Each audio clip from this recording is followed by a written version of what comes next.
यह कहानी है एक घने और विशाल जंगल की, जहां सूरज की किरणें भी पेड़ों की घनी डालियों से छनकर मुश्किल से जमीन तक पहुंच पाती थी।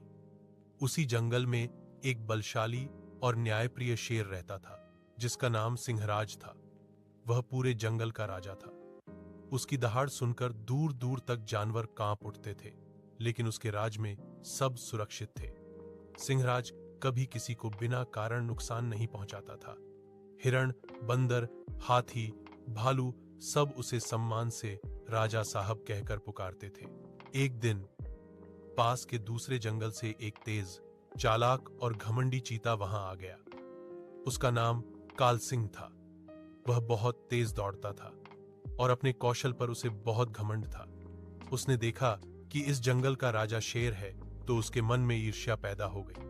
उसने सोचा, ये शेर तो बूढ़ा हो रहा है, अब वक्त आ गया है कि इस जंगल का राजा मैं बनूं।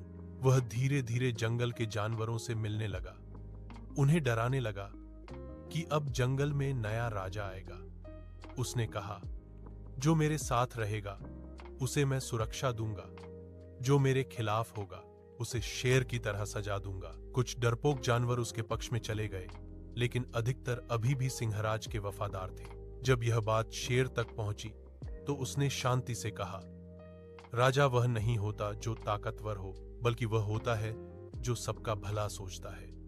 मगर चीता तो अपनी अकड़ में था। उसने शेर को खुलेआम चुनौती दी, अगर तुझ में दम है तो कल सुबह नदी किनारे आ जा। हम दोनों में जो जीतेगा वही राजा कहलाएगा। अगले दिन पूरा जंगल उस मुकाबले को देखने के लिए इकट्ठा हुआ। सूरज की पहली किरण के साथ ही दोनों आमने सामने थे।